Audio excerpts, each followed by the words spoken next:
Muito boa tarde a todos. Nós estamos iniciando a nossa live, o vídeo ao vivo que fazemos pelas nossas redes sociais para atualizar os dados referentes ao coronavírus no Rio Grande do Sul, nessa sexta-feira, dia 15 de maio de 2020. Nosso estado tem, no momento, 3.101 casos registrados de coronavírus em 208 cidades. E são 126 mortes confirmadas. Importante lembrar que nós temos à disposição no nosso site do Governo do Estado essas e outras informações em relação ao coronavírus de forma detalhada, gráficos comparativos, tabelas para comparação com outros estados. Então, quem quiser acompanhar mais, acessa saude.rs.gov.br/coronavírus e ali tem os links para os dashboards, os painéis de controle, tanto de leitos, como é que está a situação das internações nos hospitais do Rio Grande do Sul, pelas diversas regiões, a comparação com outros estados. Por exemplo, nós somos o 6º estado em população no Brasil, nós somos o 22º em incidência por 100 mil habitantes. E somos também o 21º estado em óbitos por 100 mil habitantes. Só para dar um exemplo, nós estamos verificando aí São Paulo, com cerca de 9 óbitos para cada 100 mil habitantes. Aqui no Rio Grande do Sul é 1 óbito para cada grupo de 100 mil habitantes. Então, são informações que estão lá disponíveis com transparência e com as condições de as pessoas poderem entender a posição, a situação do Estado do Rio Grande do Sul, dados esses que servem para o governo do Estado na tomada de decisões em relação à política pública de enfrentamento ao coronavírus, sempre com base em evidências científicas, nos estudos, no apoio que nós temos do nosso comitê de dados, o comitê científico, toda a estrutura de apoio que nós temos nos ajudando na definição com ciência do enfrentamento ao coronavírus.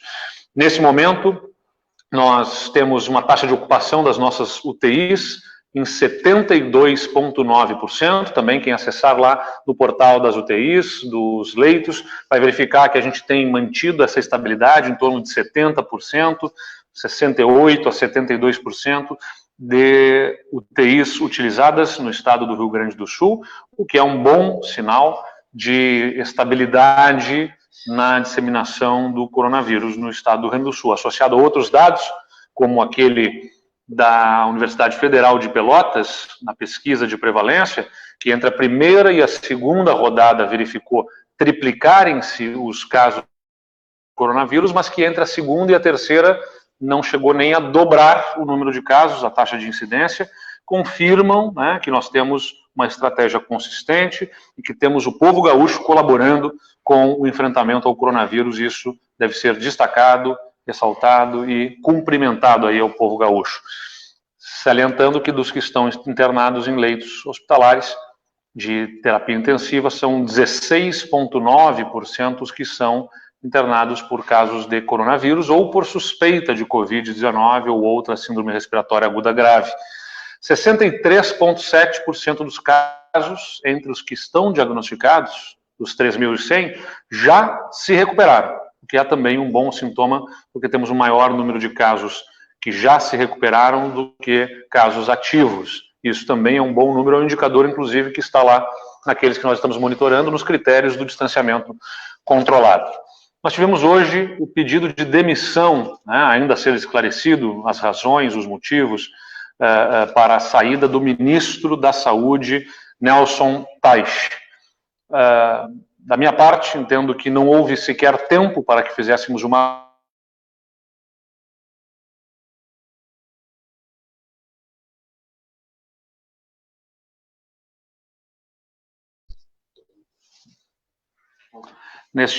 bom, a nossa equipe aqui estava dizendo que estávamos com o sinal oscilando, então é importante salientar, nós tivemos hoje o pedido de demissão do ministro Nelson Teich, ministro da Saúde, e nós consideramos que sequer houve tempo para que nós pudéssemos fazer uma avaliação do desempenho do ministro, uma vez que neste mês nós tivemos apenas um contato numa reunião com os ministros, com os governos da região sul do Brasil, e observávamos uma ação tímida, acanhada do Ministério da Saúde, que era justificada na medida em que a troca das equipes fez com que perdesse velocidade o Ministério. Esta perda de velocidade não necessariamente significa uma atuação menos clara de rumo do ministro. Nós aguardamos o que virá a dizer na coletiva o Ministério da Saúde, na explicação das razões, mas não podemos deixar de lamentar que nesse momento de enfrentamento ao coronavírus no Brasil todo, nós tenhamos uma segunda troca no principal ministério deste momento, que é o Ministério da Saúde, para todos os brasileiros. O enfrentamento ao coronavírus exige uma política pública de saúde com força, com velocidade, com integração no Sistema Único de Saúde, entre as partes, nessa estrutura federativa que nós temos no Brasil, entre a União, os estados, o município. Tudo isso é muito importante, então uma nova troca de equipe no Ministério da Saúde, sem dúvida nenhuma, prejudica a condição do enfrentamento ao coronavírus, gera solução de continuidade, perda de velocidade, perda de ritmo, e o que nós não podemos perder neste momento é justamente o ritmo e a força para o enfrentamento a uma doença que está levando milhares de brasileiros a perderem as suas vidas e, evidentemente, milhares e milhões perdendo amigos, queridos, pessoas que querem bem,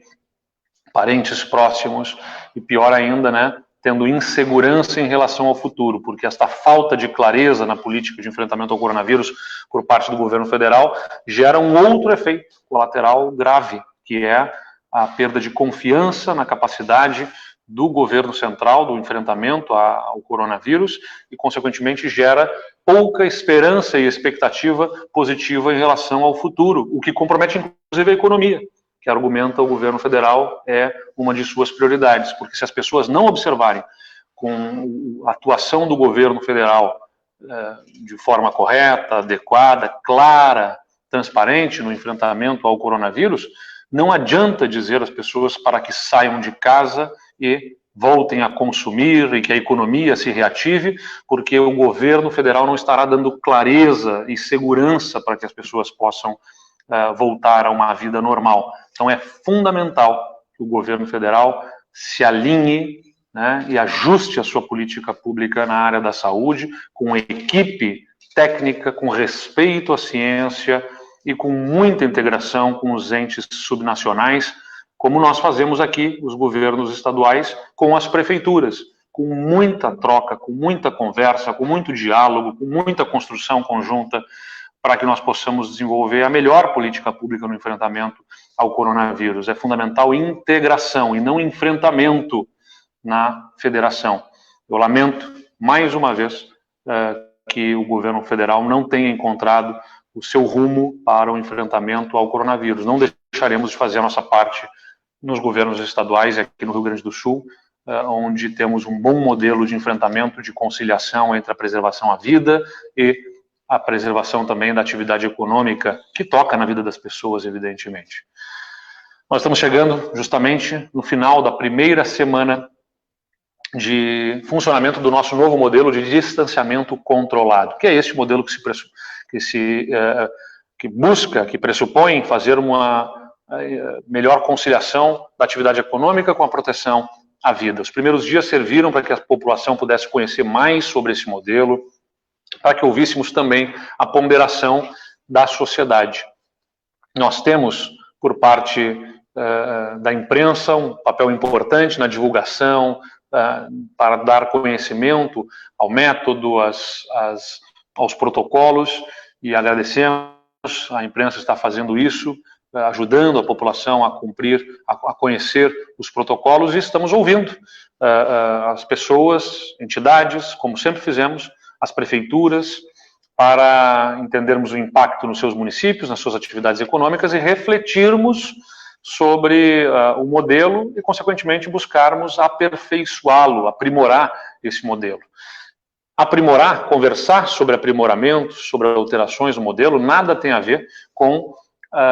fragilizar o modelo, pelo contrário, é robustecê-lo, é fortalecer o modelo para que ele possa,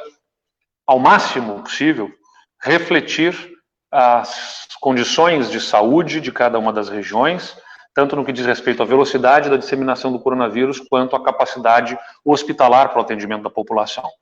Por isso, nós estamos ouvindo muito prefeitos, setores econômicos, a população, nas diversas formas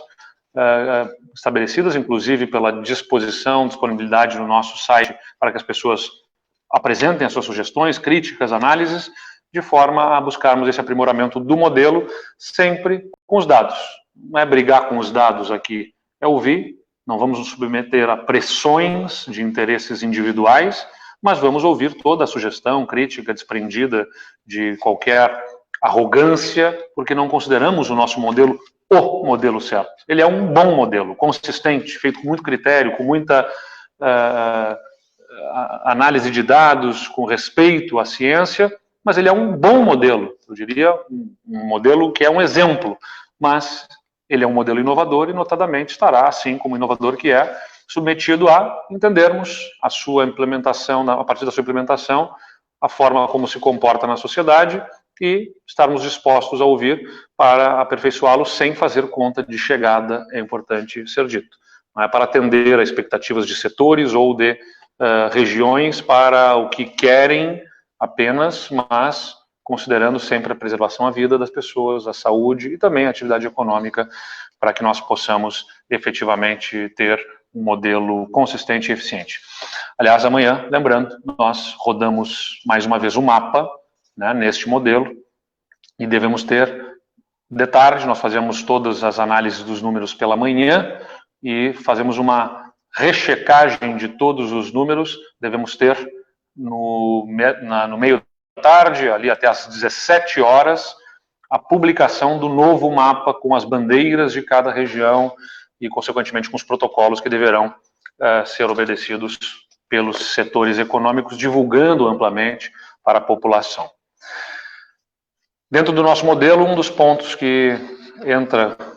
sob análise, que é fundamental para nós decidirmos a política pública de enfrentamento ao coronavírus, é a que se refere à testagem. E na testagem a gente tem os testes rápidos, né? Os testes rápidos levam muitas vezes a questionamentos sobre o número de casos que nós temos confirmados pelos municípios e o número de casos que nós temos confirmados pela Secretaria Estadual da Saúde. Eventualmente a gente verifica que o número que está divulgado para um município pelo Estado não é o mesmo que aquele município está divulgando para a sua população. Isso ocorre especialmente em função de que o município contabiliza os diagnósticos a partir dos testes do RT-PCR, que são aqueles exames laboratoriais, dos testes rápidos e também do vínculo epidemiológico, que é quando uma pessoa que convive com alguém que está testado, já confirmado, apresenta os sintomas, né? Por exemplo, se a gente observar que se a gente tiver na família um marido confirmado com teste com coronavírus e a esposa, né, ou o marido tiverem sintomas, a gente vai, por vínculo epidemiológico, constatar que aquela pessoa tem o coronavírus, porque está convivendo, tem sintomas e convive com alguém que está confirmado para o coronavírus. Essa defasagem dos dados, né, das informações entre os municípios e os estados, não acontece apenas no Rio Grande do Sul. Muitos casos cujo o processo não havia sido finalizado tiveram esse processamento concluído e vão ser inseridos no sistema hoje. Então é importante salientar. Nós fomos buscar com os municípios esta diferença de dados que tinham e observamos que no processo para inserção no sistema eletrônico existem janelas, etapas que têm que ser cumpridas. E, em muitos casos, os municípios, as pessoas que lançavam, não concluíam toda a inserção dos dados, achavam que estava inserido, que tinha chegado no sistema e não tinham subido ao sistema do Estado por não terem sido cumpridas todas as etapas de processamento dos dados, do lançamento dos dados neste processamento. E nós fomos atrás, houve um contato com diversos municípios e esses dados estão sendo inseridos agora. Por isso, nós vamos ter uma inserção de um número de testes na data de hoje em função desta busca ativa que fizemos nos dados dos municípios. Uma observação importante é que, relacionada ao distanciamento controlado, os testes rápidos não entram nos critérios. da análise das cores das bandeiras no mapa das 20 regiões. Então, esta alteração no número de casos que vai se observar agora, porque tem testes até lá de março que não tinham entrado agora e vão entrar agora no sistema, elas não vão interferir no sistema das bandeiras, mas vamos ter um dado mais bem apurado. Aliás, é importante dizer, aquela pesquisa da Universidade Federal de Pelotas, nós observamos que tinha triplicado o número de casos da primeira rodada para a segunda, da segunda para a terceira, nem dobraram os casos, ou seja, a inserção de novos testes agora confirmados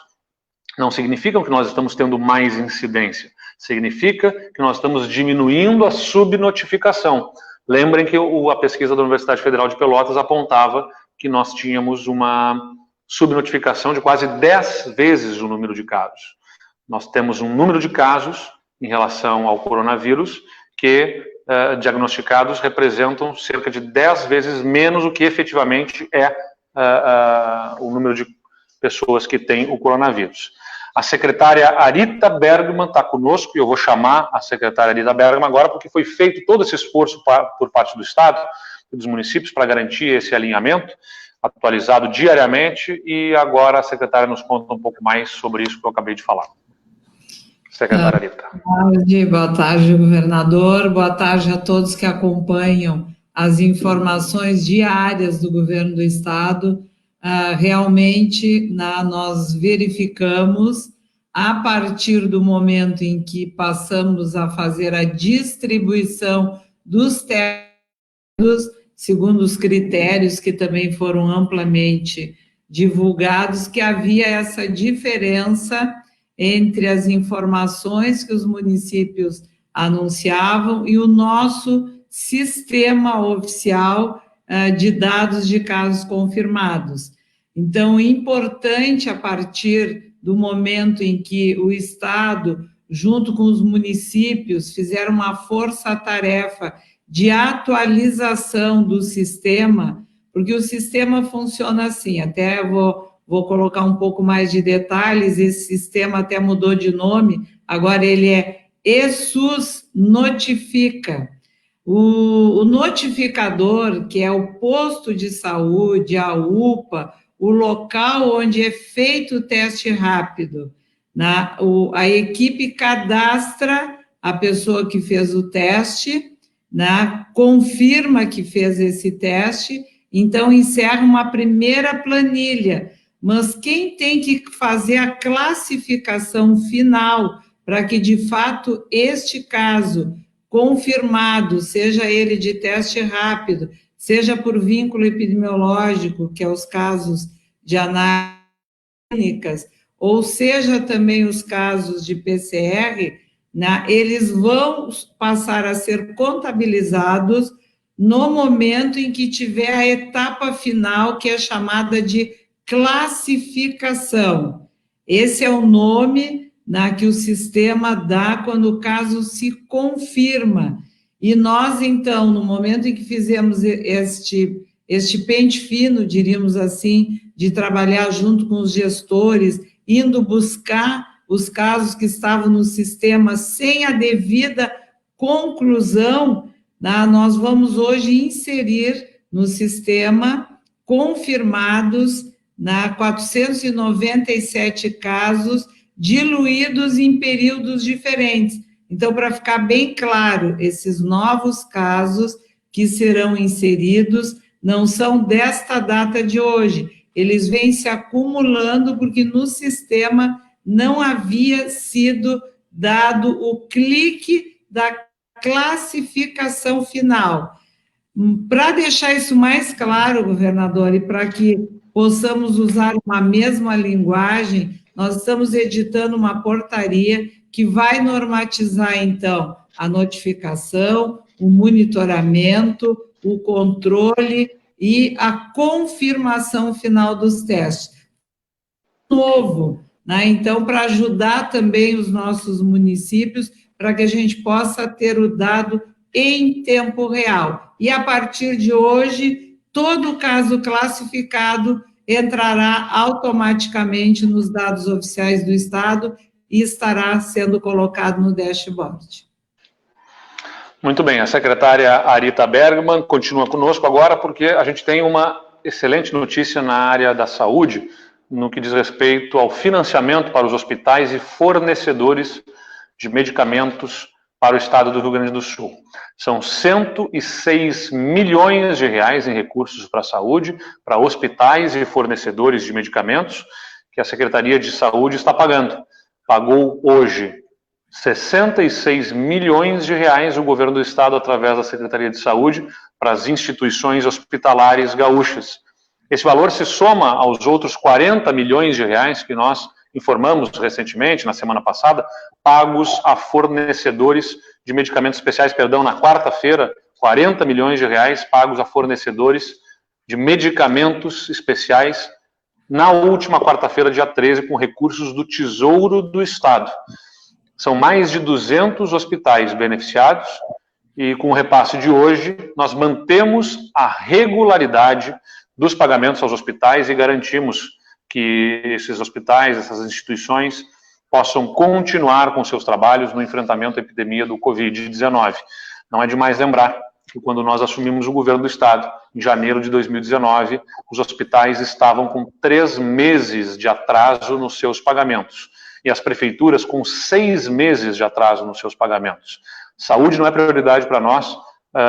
durante a pandemia de coronavírus. É prioridade desde o primeiro dia do nosso mandato. Nós regularizamos o pagamento aos hospitais e também voltamos a pagar com regularidade os municípios. Estamos pagando o passivo que nos foi deixado de anos anteriores também aos municípios e mesmo em tempos de pandemia nós mantemos esse compromisso de regularidade nos pagamentos para a área da saúde. Secretária Arita Bergman, um dinheiro que está chegando no momento oportuno e que mantém esse compromisso nosso com a secretária, com a área da saúde. Secretária. Com certeza, esse recurso é de suma importância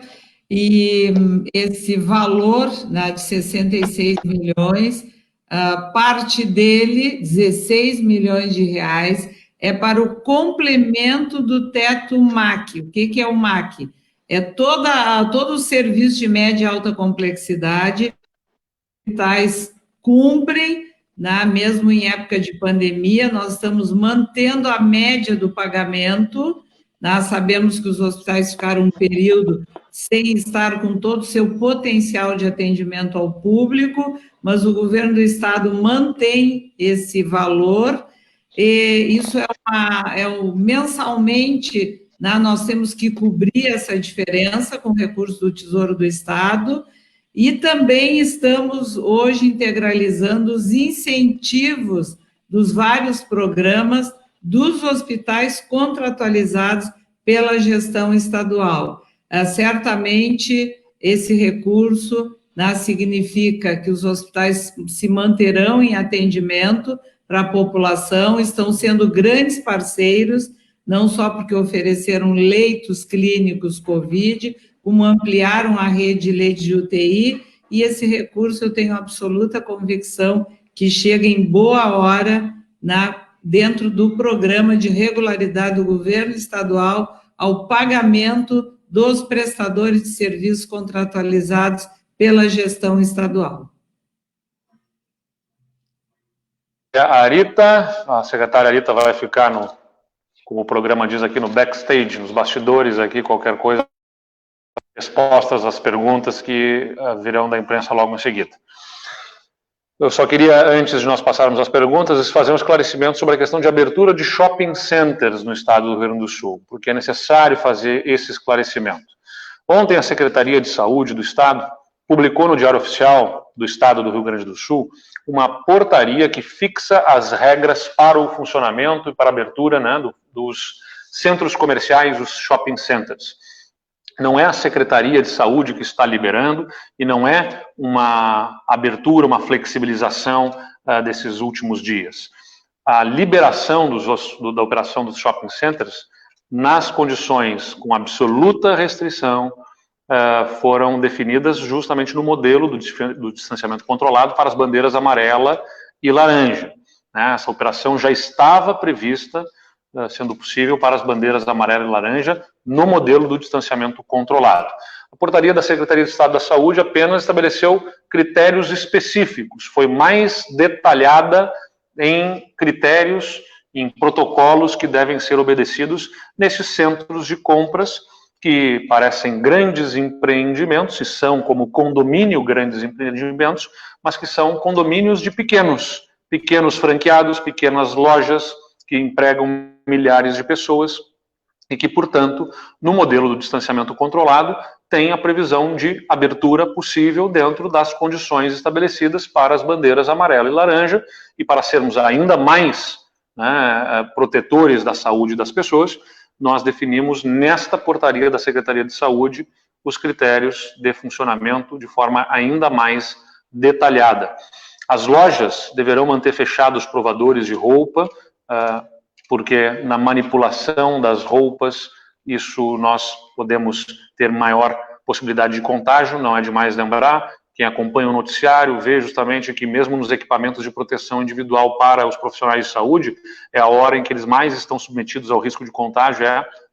no tirar os equipamentos. Então, a manipulação das peças de roupas de vestuário acaba sendo uma possibilidade de contágio. Neste momento, a portaria, então, proíbe que sejam feitas estas provas dentro das lojas, dos estabelecimentos comerciais. Os serviços de buffet de restaurantes e lancherias, lounges, áreas de recreação, cinemas, teatros, bares e pubs também estão com restrição nos shopping centers. É um conjunto extensivo de exigências, de regras, condições, que também envolve que os estabelecimentos tenham os seus próprios protocolos de contingência. Esta é a nossa forma de garantir proteção à população e a possibilidade de conciliação com uma atividade econômica que movimenta, gera empregos e que é importante na nossa economia. Vamos às perguntas que a imprensa nos encaminha, começando pelo Marcos Graciani, da revista Amanhã, e Luciano Veleda, do Sul 21. Querem saber se o Rio Grande do Sul está sendo devidamente atendido pelo Ministério da Saúde e se podemos comentar as razões pelas quais o plano de isolamento social do Ministério da Saúde não obteve consenso dos secretários estaduais da Saúde. Olha, Marcos e Luciano, com a alteração da equipe que se observou lá há um mês atrás, quando trocou o ministro Mandetta pelo ministro Tais, nós observamos o Ministério da Saúde perdendo em velocidade as normas e orientações técnicas que nós sempre observávamos o Ministério da Saúde emitindo como referências para os estados, para os municípios, deixaram de vir. Então houve, sem dúvida nenhuma, uma perda bastante grande já naquela alteração. Infelizmente, né, a expectativa diante desta nova alteração é de mais tempo com dificuldades de interlocução junto ao Ministério da Saúde. Nós estávamos aguardando, por exemplo, que já nos próximos dias houvesse a habilitação de cerca de 300 leitos hospitalares de terapia intensiva, que nós estamos aguardando que o Ministério da Saúde faça a habilitação. Lembrando que parte desses leitos o Estado já botou para funcionar com seus recursos, e que também os municípios estão colocando. Por exemplo, Caxias do Sul, eu estou indo amanhã visitar lá o Hospital Geral de Caxias do Sul, onde o Estado colocou 10 equipamentos de terapia intensiva, de leitos de UTI, e a Prefeitura, que tem gestão plena, a Prefeitura de Caxias do Sul, está garantindo o pagamento para colocar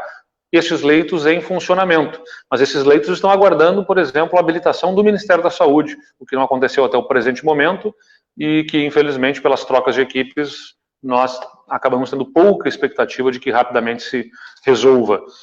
Então, nós lamentamos esta troca, a atenção do Ministério da Saúde acaba sendo prejudicada aos governos estaduais e municipais em função disso, né? E o modelo de isolamento que o Ministério da Saúde tentou implementar, talvez tenha faltado justamente o esforço de pactuação, que foi o que nós fizemos aqui. Nós investimos muito tempo, energia, em reuniões com conselhos, com entidades, com as prefeituras, com associações de prefeitos, pactuando, né, divulgando, fazendo as pessoas entenderem e se envolverem nesse projeto de distanciamento que nós construímos e que, como eu falei, está aberto para discussões, né, com os municípios, com as entidades. Esta disposição ao diálogo, ela é fundamental. Aliás, né, estamos disponíveis para discutir, inclusive com os municípios, com a capital do estado, sobre os seus próprios modelos, o que desejarem implementar de modelos adjacentes, né, que complementem o nosso modelo, para que nós possamos observar as suas próprias políticas. A gente quer atender a população,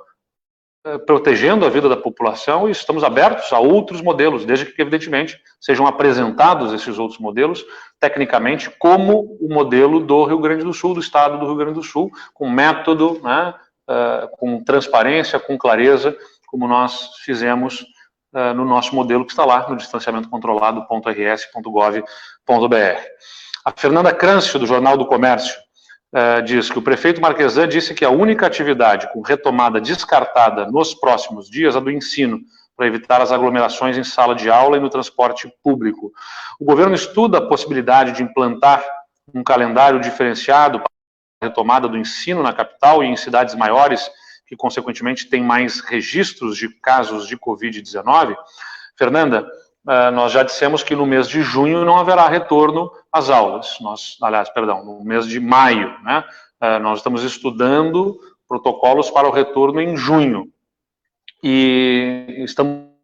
discutindo esses protocolos para que nós possamos oferecer condições de segurança ao retorno. Mesmo assim, né, já antecipei que o retorno às aulas deverá se dar preferencialmente em ensino à distância. Mesmo com o retorno projetado em junho, nós projetamos que este retorno deverá se dar ao máximo no formato de EAD, o famoso ensino à distância, com a possibilidade de aulas presenciais em volume reduzido, né, com dispersão das turmas para reduzir a mobilidade, reduzir a movimentação de pessoas e a exposição de risco a contágio nas cidades. Então, a gente está estruturando isso de forma criteriosa para que nós possamos dar condições de retorno à condição de ensino das crianças e jovens do nosso Rio Grande por todas as cidades e também, de alguma forma, manter vínculos entre rede escolar e alunos, os professores e os seus alunos, o que é bastante importante também com a participação das famílias. Mas nós continuamos discutindo, teremos novas reuniões ainda na segunda-feira, para que na próxima semana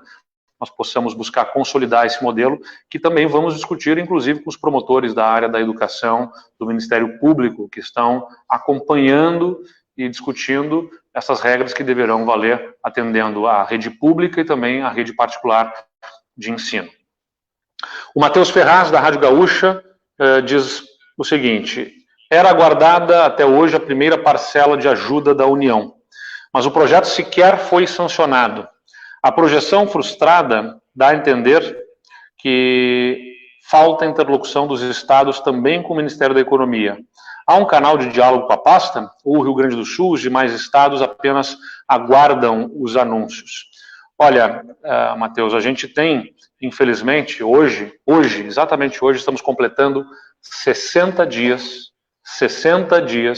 desde que tivemos a primeira carta do Conselho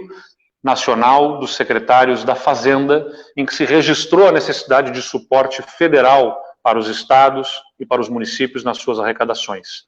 Há 60 dias foi feito o primeiro registro dessa necessidade de aporte, de suporte do governo federal aos entes subnacionais, porque só o governo federal tem instrumentos para isso. Nós seguimos sangrando, já deslocando de 13 para 42 dias a data final da folha de pagamento do Estado do Rio Grande do Sul. Nós estávamos conseguindo concluir, antes dessa crise, com 13 dias, né, o pagamento da folha de salários do Estado, dos funcionários do Estado, e durante a crise agora vamos a 42 dias de deslocamento da data para a quitação dos salários. E a sanção presidencial não acontece, sem dúvida nenhuma. Isso nos causa extrema frustração e preocupação, não nos parece ser algo do Ministério da Economia até aqui, parece ser uma decisão política até o presente momento, da não sanção pelo presidente da República, de algo que foi exaustivamente debatido no Congresso Nacional, entre deputados, senadores, com a equipe do Ministério da Economia. Aguardamos esta sanção, que é fundamental, não para atender o governador, não é para atender os prefeitos ou governadores, mas a população de cada um dos estados, população brasileira que vive nos estados e nos municípios e que terão serviços precarizados e os seus funcionários públicos com problemas no pagamento dos seus salários, porque sem este aporte, todos acabam tendo dificuldades e quem paga o preço é o povo brasileiro, para quem governa o governo federal e que até agora não esclareceu o porquê desta sanção ainda não ter acontecido. Nesse meio tempo, desses 60 dias, tudo que nós recebemos foram 10 milhões de reais apenas, 10 milhões de reais de recomposição do Fundo de Participação dos Estados, já somados os 2 meses em que houve recomposição, 1,5 milhão em abril e 8,5 milhões de reais no mês de maio. Nós esperamos que o presidente da República sancione o mais rápido o possível para que nós possamos ter a definição dos aportes desses recursos, até porque já perdemos o mês de abril todo, e a cada dia em maio estamos perdendo a arrecadação. Então há, mesmo que venha o socorro federal, já um desencaixe do nosso fluxo de caixa, que nos faz com que nós tenhamos problemas nos pagamentos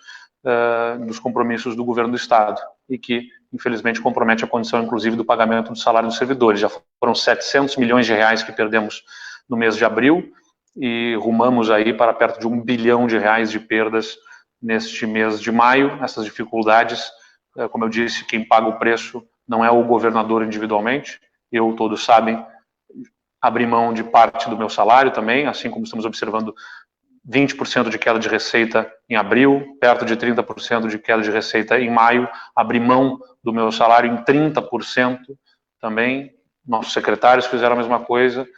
nós pagamos esse preço, mas quem paga o preço, principalmente, é a população, são os nossos funcionários públicos, e por isso nós apelamos ao presidente que faça a sanção e programe o pagamento deste auxílio emergencial ao povo brasileiro através dos entes subnacionais. Era isso por hoje, a gente amanhã divulga o novo mapa com as novas bandeiras, e a gente se reencontra na semana que vem. Muito obrigado e até mais.